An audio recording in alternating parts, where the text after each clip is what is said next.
want some food? Want some food, kitty? Want some food? Okay.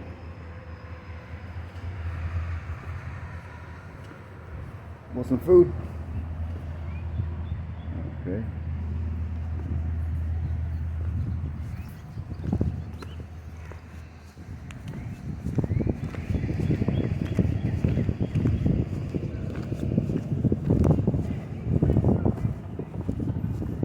Want some food? Want some food, kitty? That's what I'm getting ready to do, because they probably scared.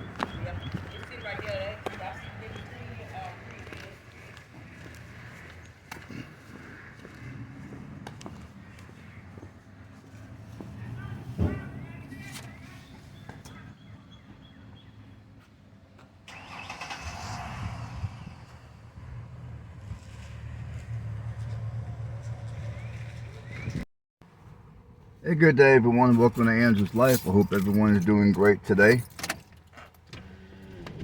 On this video, we're going to be discussing, this is going to be a safety a safety video for those of you that are looking at traveling the country, or even if you're going to just travel in your local state.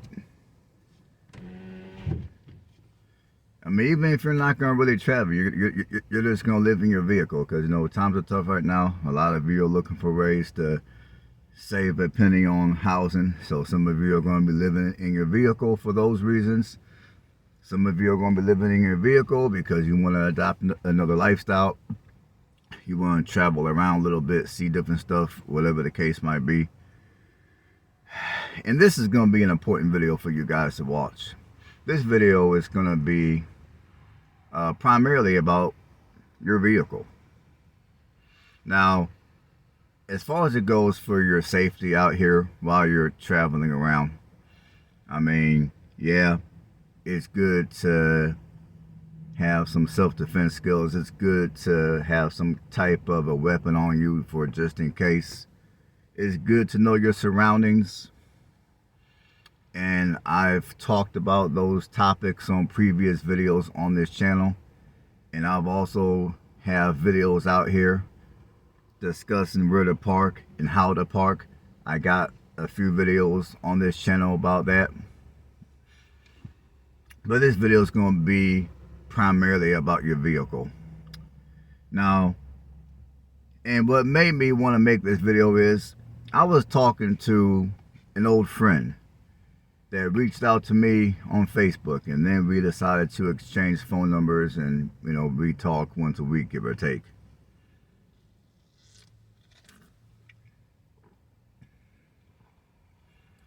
And, you know, she lives up in Ohio, and she wants to travel around.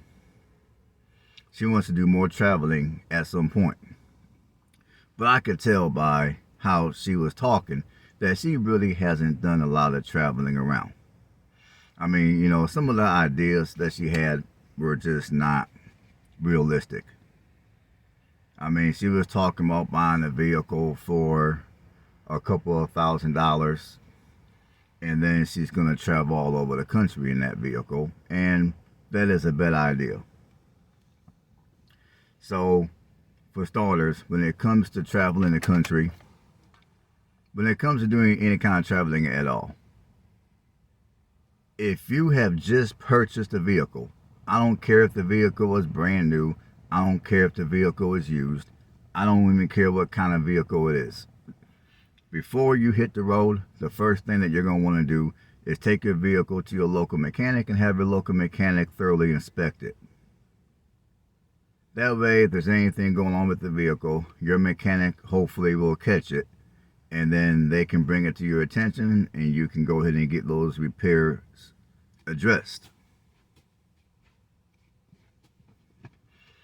Because there's nothing like taking a vehicle on the road, and then I don't care if you're only a half hour outside of your town, there's nothing like being outside of your town, away from your home, and being broke down, and then having to rely on a mechanic that you don't know. That will And I would say there's a 50-50 chance of that mechanic, since they know you're not from the area. They're going to probably rip you off. They're going to lie about what you needed to have done. They're going to overcharge you, all that stuff. It happened to me. And a little later, I'll tell you about that briefly. But anyways, so the first thing that you're going to want to do is you're going to want to take your vehicle to your local mechanic, a mechanic that you dealt with before, ideally, and have them thoroughly inspect that vehicle. Now, if for some reason you don't have time to do that, and you have a place to be, time is, of the essence, it's an emergency, whatever the case might be, then my advice to you is, if you have the money, rent you a vehicle. If you don't have the money and you still got to take that vehicle, at the very least you can do is take your vehicle to, again, I would advise you to take your vehicle to a regular mechanic and have them do an oil change. Because if you go to a mechanic that's half decent, even when it comes to an oil change, for one, they will provide you fresh oil. Secondly, they will check all your other fluids and top them off.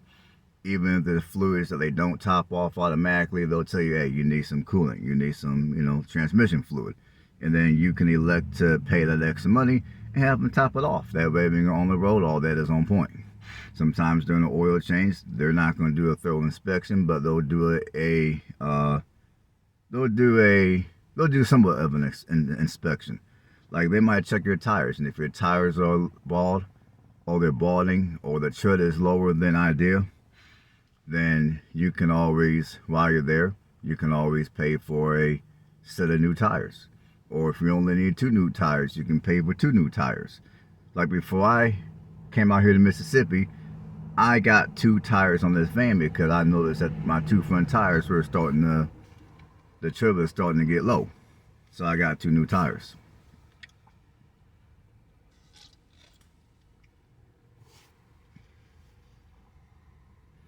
So at the very least, before you hit the road in your vehicle, take your vehicle and get an oil change. And I prefer you to, and like I said, I would recommend you to go to a regular mechanic, because a lot of times you go to these quick lube style places, they're not going to give you fresh oil. They're going to oftentimes give you oil that's been recycled, and you don't want that.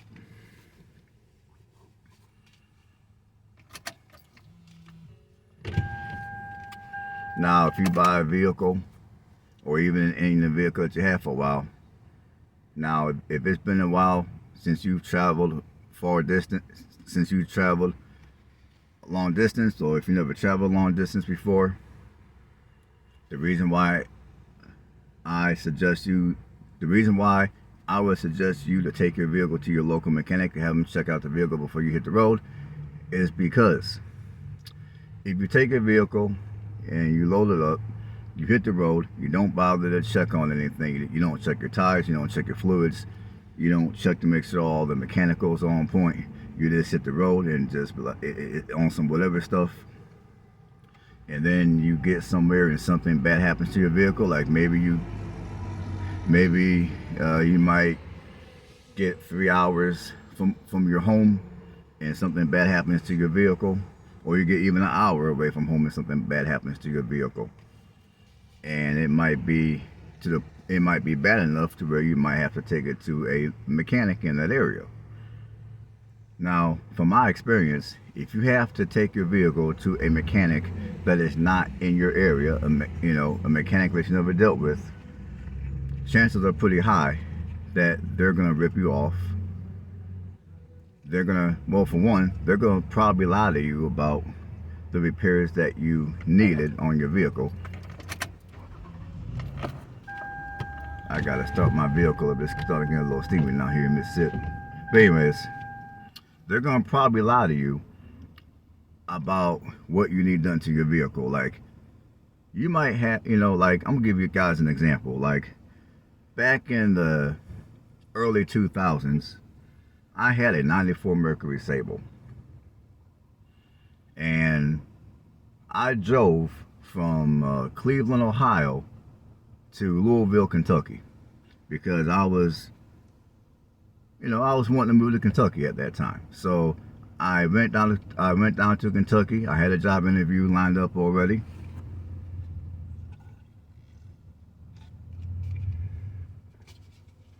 Now on my way down to Kentucky, I was in I was in Carrollton, Kentucky, and my car began to overheat. So I pull off to the side of the road. I let the engine cool off a little bit, and I just put a little bit of water in my radiator. Cause I was thinking, okay, well, I'm out of water.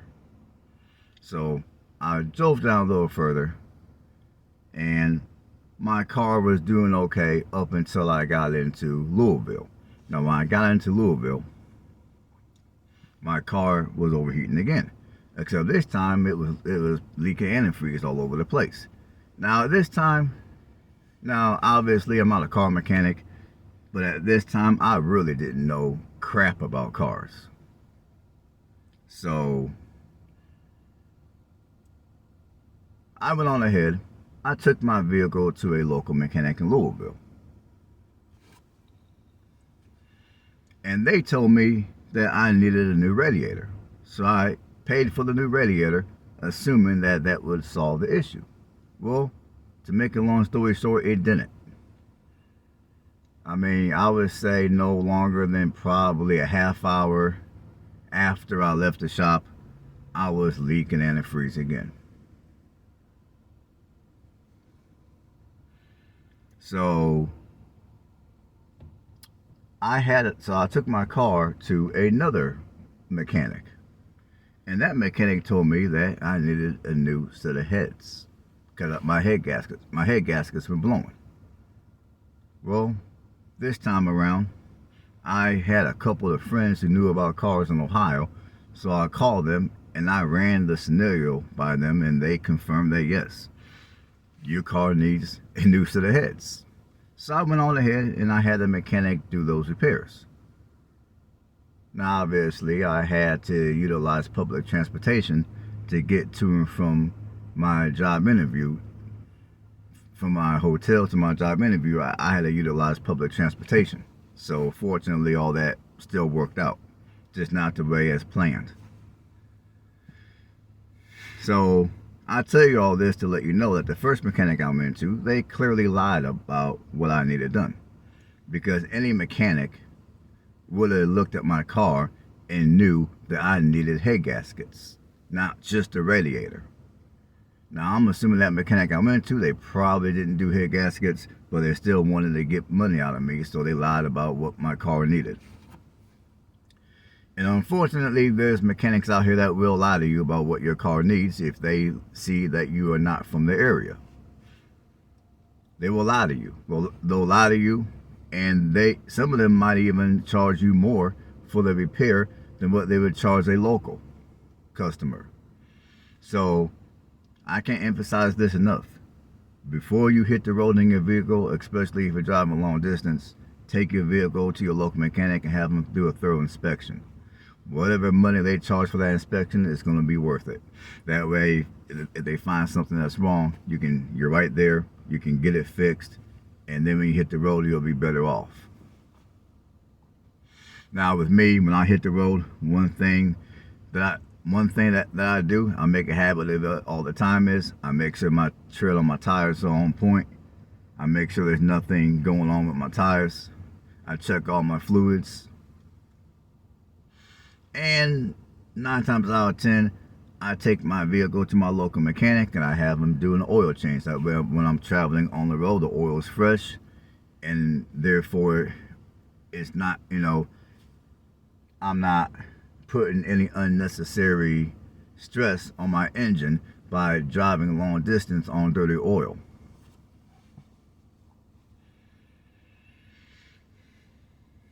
And another thing is, when it comes to buying a vehicle for traveling, with the vehicle prices the way they are today,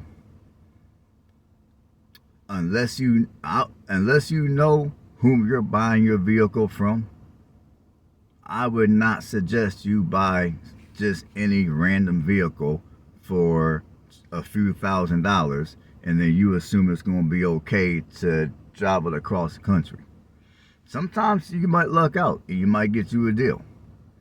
But I would say in most cases, if the vehicle is $2,000-$3,000, the vehicle 9 times out of 10 is going to have significant issues, and you're going to have to get those issues addressed before you take that vehicle on the road. Some of those vehicles, even if you get those issues addressed, it's still not going to be fit for long distance driving because, you know, the vehicle might be super old, a crap ton of miles, a crap ton of price and mechanical issues, all that.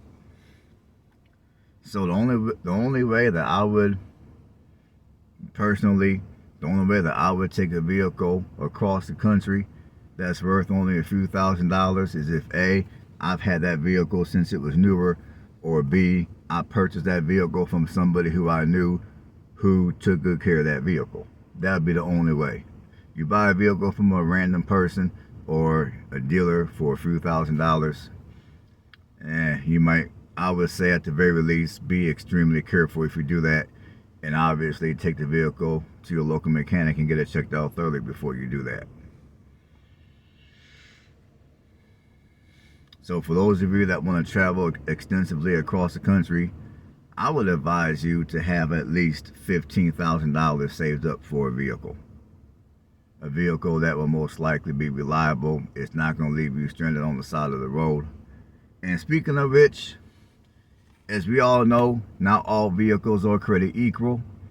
So in my humble opinion, like if you're going to buy, let's say, a minivan, the top of the line minivan to buy would be a Toyota Sienna.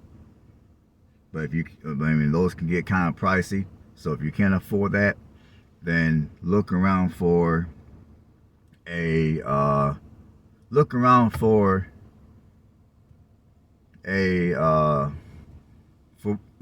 one of those Dodge Caravans. Look around for one that was built from, I'm gonna say, if you can find one that was built from the early 90s to 2016, those are gonna be the best model years to buy. Because the Chrysler Pacifias, I mean, I've heard from people that own them that they're full of flaws. They tend to have electrical problems and transmission problems. I don't know that for a fact. That's just what I heard from people that own them.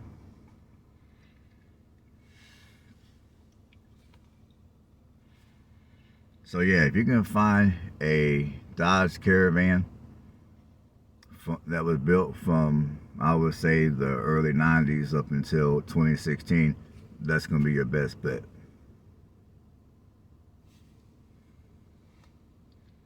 That or a Toyota Sienna. Now, Honda makes a good vehicle in general, but I wouldn't recommend buying a Honda minivan. I forgot what they were called. I forgot. I wouldn't buy a Honda minivan. A Honda Odyssey, that's what they're called. I would not buy a Honda Odyssey because those vans are notorious for bad transmissions. So if you buy a Honda Odyssey, make sure it's got a good transmission, or if it had a recent transmission, if the transmission has recently been rebuilt, make sure you know the person who did it, and you know that they do reputable work. And speaking of which, if you look at a vehicle that had a rebuilt engine, a rebuilt transmission, I would tell you off the top, don't buy that vehicle. Because most people that get rid of a vehicle are not going to take the time and spend the money to rebuild it first. If the vehicle's junk, they're going to just get rid of the damn thing. Now, if the person had the vehicle rebuilt and then they get rid of it, chances are whoever rebuilt that vehicle did a crappy job, and that's the real reason why they're getting rid of the vehicle. So again, unless you're buying the vehicle from somebody that you know, and the work on that vehicle has been done by a reputable mechanic that you know, don't buy a vehicle that has a rebuilt engine or a transmission.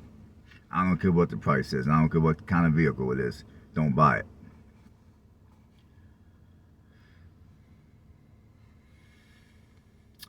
And another thing is, whatever vehicle you buy, please, for your own sake, make sure all your lights are working the way they're supposed to. Make sure your bumper and your rear fender is intact. Make sure your vehicle isn't looking, scruffy, is what I'm trying to say. Because depending on where in the country you're going to travel, some states you go to, they will pull you over and give you a ticket if you're missing your front bumper or you're missing your rear fender.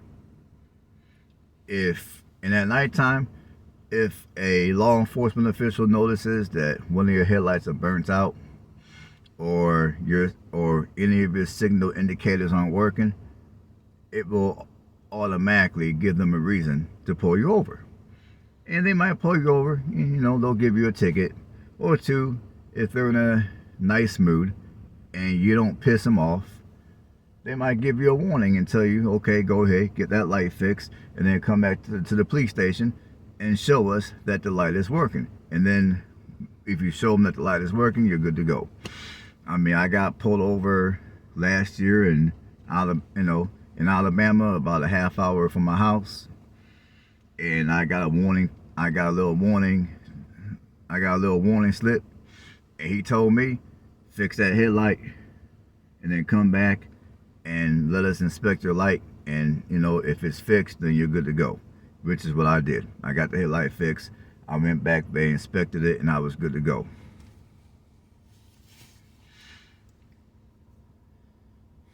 So let's see what else here. Oh, another thing is, make sure your insurance and your vehicle title credentials are in easy reach. Rather you keep that stuff in your wallet or you keep it in your glove department, make sure you can easily access that information. Just in case you get pulled over by law enforcement. And they tell you, hey, sir, ma'am, we pulling you over for blah, blah, blah. Do you have your insurance and vehicle, do you have your insurance and vehicle registration?